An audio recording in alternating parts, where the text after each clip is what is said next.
up, Suns fans? Suns lose big time in a blowout loss to the Cleveland Cavaliers. Cavaliers 118 to the Phoenix Suns 92, a 26-point blowout. There is a lot to talk about. I hate to do it for everyone here, but lines need to be drawn. The meltdown counter has been reset as the Suns lose in big fashion to the Cleveland Cavaliers. Oh boy, what a terrible loss. I feel like some table setting needs to be done here just to reiterate how much of a bad game this is. We all know the Suns' main goal and Ishbia's idea behind this team is to have a contending team and basically to be a championship contender this year. That's why we have the big three. That's basically the big influencing idea behind every change that the Phoenix Suns have made in the past 2 years, I believe. So this is a big game.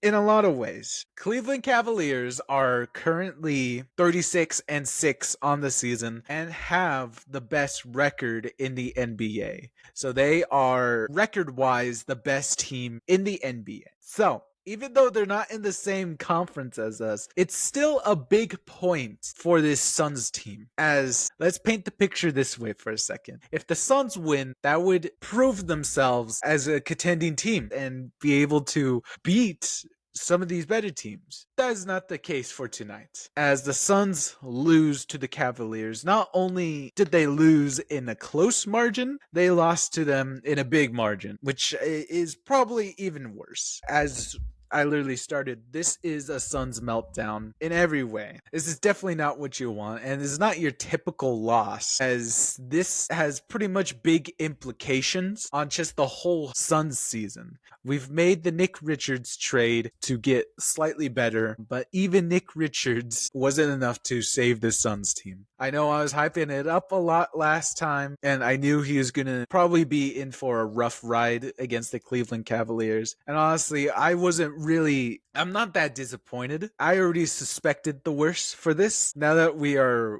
42 games into the seasons? I mean, you could really see this coming if you watched all the Suns games this season. But it's definitely more harrowing when you see the nail get drove into the coffin. They were down 30 at one point in this game before we waved the white flag. The Suns only led once during this game, and it was early on, and it was a 1-point lead that they held for a couple seconds before just losing the rest of this game. Honestly, I'm surprised it didn't get out of hand a lot more, because it was a tied game after the first, but pretty much from then on it was just a downhill march as the Suns constantly got outsmarted and outpaced and beaten in every stat.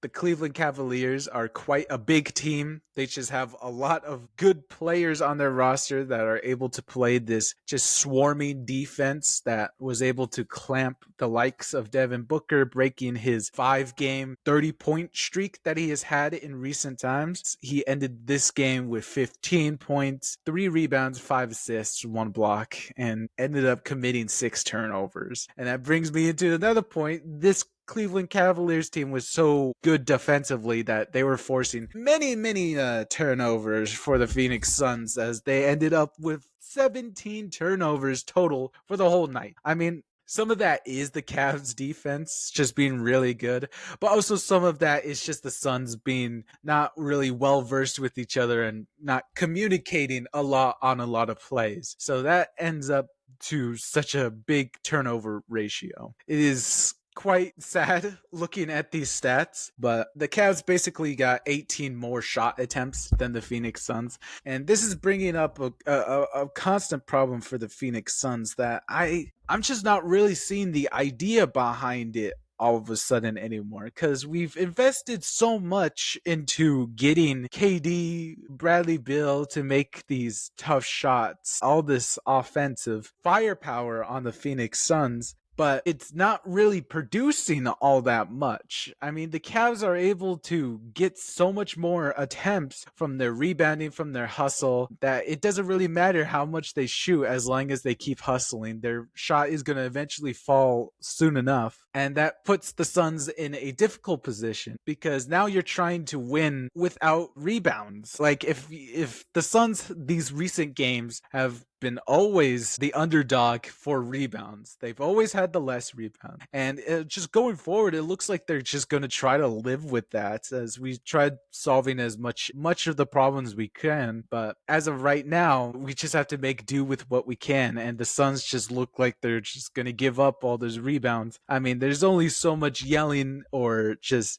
teaching that you can do to a team to really affect their rebounding skills. There's only so much you can do in that fact. So now the Suns are put in this impossible situation where if you're not constantly rebounding and getting these extra shots, you're playing with less attempts. That basically puts you in a position where you have to be like shooting 60%, 70% every game just to keep up with the other team and their constant rebounding and extra attempts, turnovers, and all that juice. That's just all it takes to win a Suns game.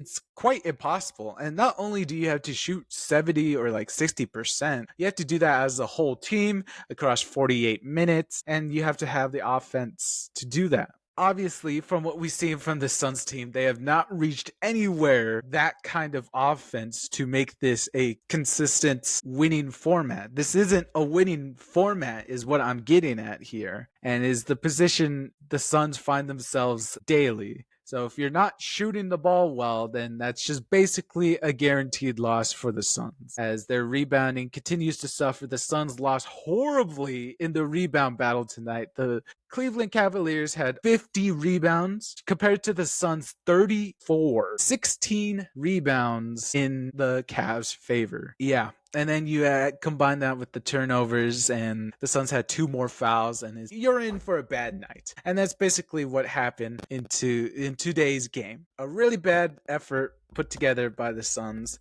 and that's the fundamental issue here with the Suns. This isn't a winning format. If literally these guys aren't shooting 70% every game, what are we doing out there? So that's the fundamental thing wrong with the Suns. Now, the next question is, what's next? What do the Suns do next? This game should be a reflective moment for the Phoenix Suns season, as you simply couldn't beat a contending team. So what are we doing here? If we can't beat any of these contending teams, then why are we even spending all this money to keep Bradley Beal, KD here on these big contracts and trying to make big star moves? Why keep doing that if it's not even showing success on the court? I'm not usually one to advocate for a blow up of any sort of matter, but it's definitely going into that direction. It's probably not what Matt Ishbia had an idea for this team. I thank him for his effort, but it's really looking like the Suns are backing themselves into a corner here where we're maybe a couple steps away from going into a full rebuild. It's definitely the worst case scenario, but I mean, what else can you do unless something is able to come together and the Suns are able to miraculously start playing amazing basketball again? It's looking very, very unlikely that this Suns team is going to be able to succeed. I mean, Matt Ishbia will just continue pouring money into this franchise for a play-in contending team. That just doesn't seem really appealing for us Suns fans over the next couple of years. So it all has to come to a point at some point. So I wonder how the Suns are going to treat this. Are we going to continue going into this direction of trying to contend? I don't know, fake it until you make it type of deal, or we just go into a full rebuild here? It's definitely a tough situation looking forward, especially when you have teams like the Cavs, OKC, and all their draft capital and young players. It's a tough position, I'm not gonna lie. It's definitely a sad going out, if you want to say it that way. But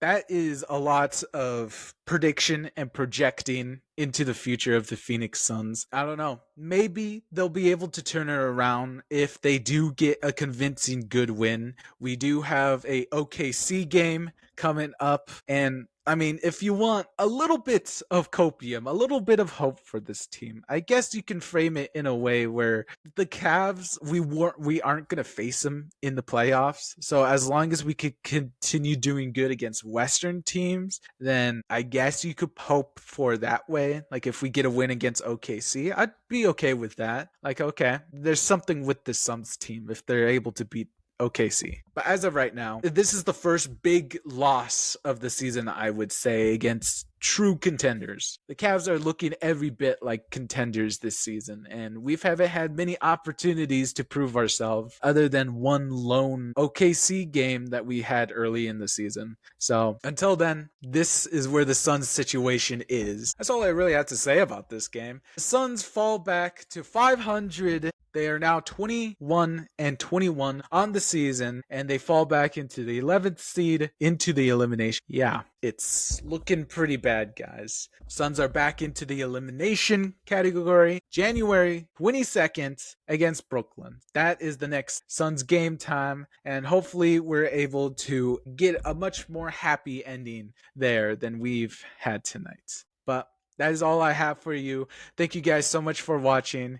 If you enjoyed, please like, comment, subscribe. It helps this channel so much. We've got Phoenix Suns content for you on the daily. And take care. Enjoy your Monday and enjoy your day. All right? That's all I'm trying to say. All right? And we'll see you next time, Wednesday. Have a good one, everyone. See you soon.